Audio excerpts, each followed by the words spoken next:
பலாப்பழமே sweet தான். அந்த பலாப்பழத்த வச்சு ஒரு ஸ்வீட் ரெசிபி ட்ரை பண்ணலாமா? கேரளா ஸ்பெஷல் பலாப்பழ அல்வா எப்படி பண்ணலாம் பார்க்கலாம் வாங்க. பலாப்பழத்த வந்து பார்த்தீங்கன்னா, நல்லா குட்டி குட்டி பீஸஸா கட் பண்ணி மிக்ஸர்ல போட்டு தண்ணி எதுவுமே ஆட் பண்ணாம நல்லா கிரைண்ட் பண்ணி பேஸ்ட் மாரி எடுத்துக்கோங்க. எந்த கப்ல அளக்குறீங்களோ, அதே கப்ப கடைசி வரைக்கும் ஃபாலோ பண்ணிக்கோங்க. அப்பதான் உங்களுக்கு மெஷர்மென்ட் கிளியரா இருக்கும். ஒரு பேன்ல வந்து பார்த்தீங்கன்னா, கொஞ்சமா கீ ஆட் பண்ணிக்கோங்க. 4, 5 முந்திரி பருப்பு ஆட் பண்ணி நல்லா வதக்கி விட்டுக்கோங்க.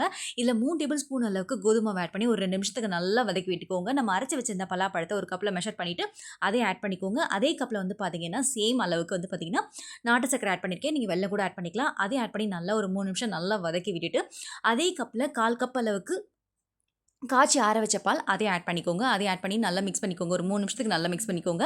100 ml கீய வந்து பார்த்தீங்கன்னா, கொஞ்சம் கொஞ்சமா ஆட் பண்ணி நல்லா மிக்ஸ் பண்ணிட்டு, கொஞ்சமா ஏலக்காய் பவுடரும் ஆட் பண்ணி ஒரு 15 மினிட்ஸ் நல்லா ஸ்லோலி குக் பண்ணிக்கிட்டீங்கன்னா, சூப்பரான பலாப்பழ அல்வா வந்து ரெடி ஆயிடும். இது ஒரு தடவ சாப்பிட்டீங்கன்னா, நீங்க ஒரு ஸ்பூனோட நிறுத்த மாட்டீங்க. திரும்ப திரும்ப சாப்பிட்டுட்டே இருப்பீங்க. ரொம்ப ரொம்ப டேஸ்ட்டா இருக்கும். கண்டிப்பா ட்ரை பண்ணி சாப்பிடுங்க. சுவைக்கான தேடல் தொடரட்டும்.